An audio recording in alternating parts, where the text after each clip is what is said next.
राधे राधे। ओम नमः शिवाय। श्रावण मास अर्थात सावन का महीना हिंदू कैलेंडर का 5वां महीना है जो भगवान शिव को समर्पित है। इस महीने में भक्त भगवान शिव की पूजा, व्रत और धार्मिक अनुष्ठान करते हैं। विशेष रूप से सोमवार को। आज से आपके इस चैनल ब्रजधाम पर सुबह के समय नित्य प्रति श्रावण मास के महात्मा की कथाओं का रसपान करेंगे। आज के इस वीडियो में हम श्रावण मास महात्मा के अध्याय 1 की कथा का रसपान करेंगे।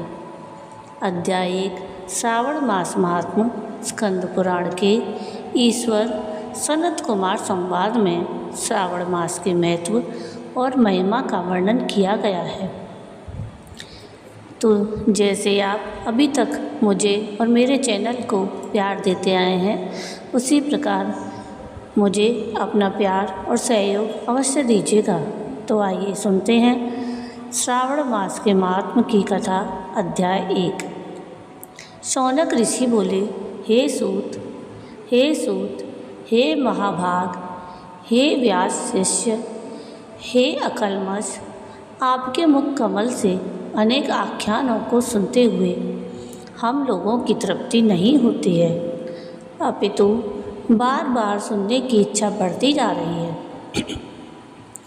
तुला राशि में स्थित सूर्य में कार्तिक मास का महात्मा, मकर राशि में माघ मास का महात्मा और मेष राशि में स्थित सूर्य में बैसाख मास का महात्मा, और इसके साथ उन मासों के जो भी धर्म हैं उन्हें आपने भली भांति कह दिया। यदि आपके मत में इनमें से भी अधिक महिमा में कोई मास हो अथवा भगवत प्रिय कोई धर्म हो तो आप उसे अवश्य कहिए, जिसे सुनकर कुछ अन्य सुनने की हमारी इच्छा न हो। वक्ता को श्रद्धालु श्रोता के समक्ष कुछ भी छिपाना नहीं चाहिए। सूत जी बोले, हे मुनियों, आप सभी लोग सुने। मैं आप लोगों के वाक्य गौरव से अत्यंत संतुष्ट हूँ। आप लोगों के समक्ष मेरे लिए कुछ भी गोपनीय नहीं है।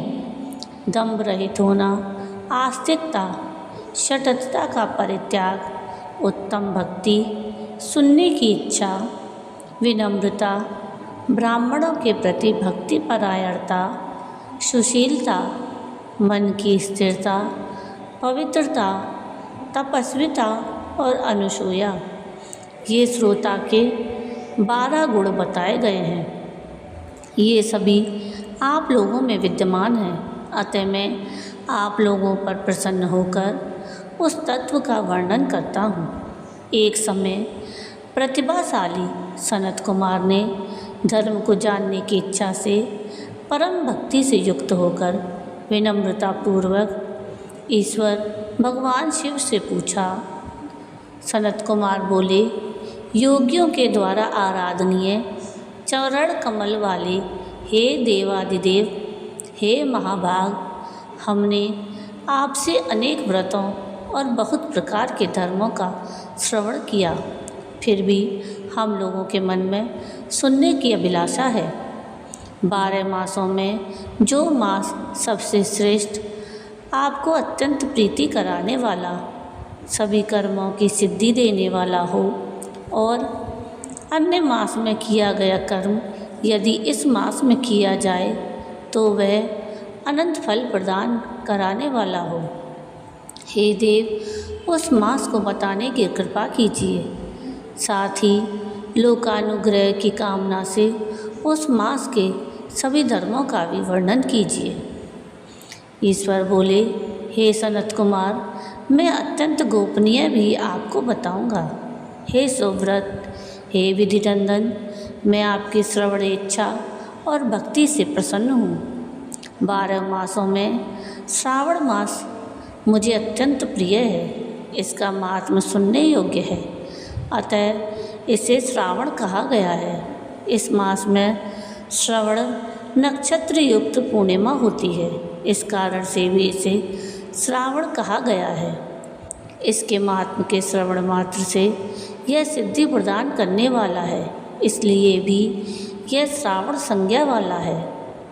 निर्मलता गुण के कारण यह आकाश के सदृश है, इसलिए नभा कहा गया है। इस श्रावण मास के धर्मों की गणना करने में इस पृथ्वी लोक में कौन समर्थ हो सकता है, जिसके फल का संपूर्ण रूप से वर्णन करने के लिए ब्रह्मा जी 4 मुख वाले हुए, जिसके फल की महिमा को देखने के लिए इंद्र 1000 नेत्रों से युक्त हुए और जिसके फल को कहने के लिए शेषनाग 2000 जिह्वाओं से संपन्न हुए। अधिक कहने से क्या प्रयोजन, इसके महात्म को देखने और कहने में कोई भी समर्थ नहीं है। हे मुने, अन्य मास इसकी एक कला को भी नहीं प्राप्त होते हैं। यह सभी व्रतों और धर्मों से युक्त है। इस महीने में एक भी दिन ऐसा नहीं है जो व्रत से रहित दिखाई देता हो। इस माह में प्राय सभी तिथियां व्रत युक्त हैं।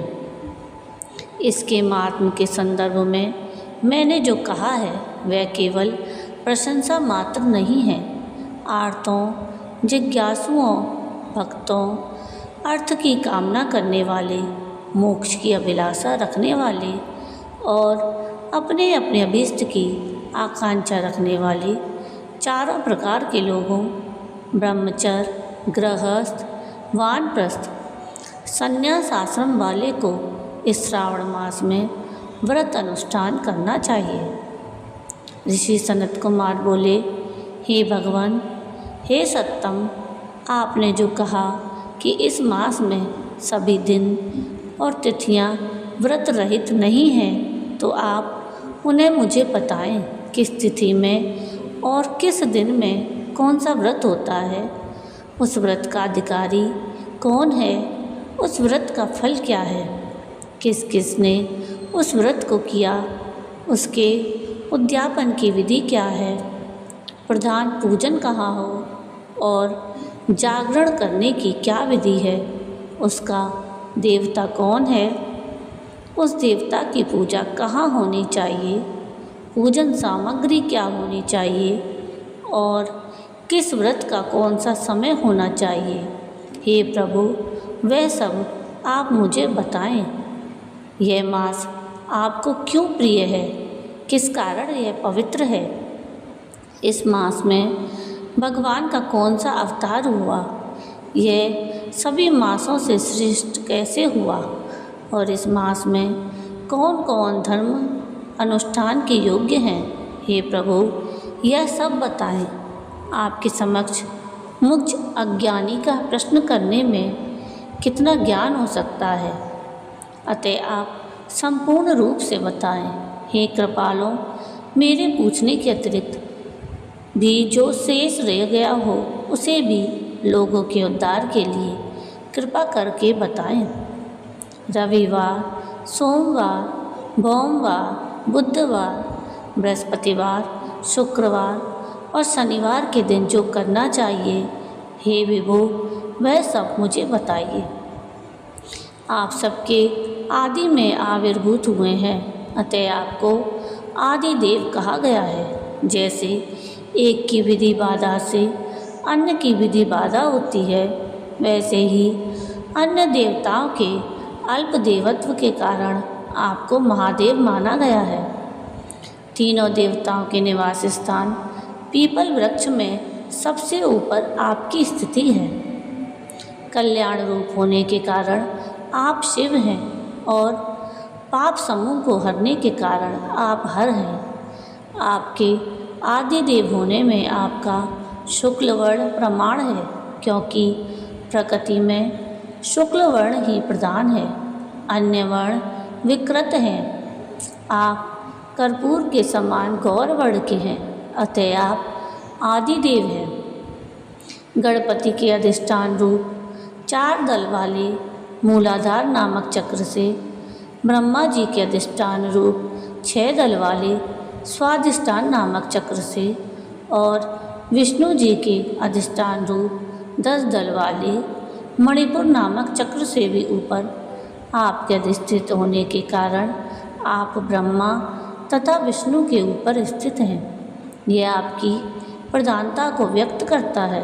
हे देव, एकमात्र आपकी ही पूजा से पंचायतन पूजा हो जाती है, जो कि दूसरे देवता की पूजा से किसी भी तरह संभव नहीं है। आप स्वयं शिव हैं। आपकी बाई जांघ पर शक्ति स्वरूपा दुर्गा, दाहिनी जांघ पर गणपति, आपके नेत्र में सूर्य और हृदय में भक्तराज भगवान श्री हरि विराजमान हैं। अन्न के ब्रह्मा रूप होने और रास के विष्णु रूप होने और आपके उसका भोक्ता होने के कारण हे ईशान, आपके श्रेष्ठत्व में किसे संदेह हो सकता है। सबको विरक्ति की शिक्षा देने हेतु आप शमशान में और पर्वत पर निवास करते हैं। पुरुष सूक्त में उतामृतत्व ऐसे ईशानो इस मंत्र के द्वारा प्रतिपादन के योग्य हैं, ऐसा महर्षियों ने कहा है। जगत का संहार करने वाले हालाहल को गले में किसने धारण किया? महाप्रलय की कालाग्नि को अपने मस्तक पर धारण करने में कौन समर्थ था? संसार रूप अंधकूप में पतन के हेतु कामदेव को किसने भस्म किया?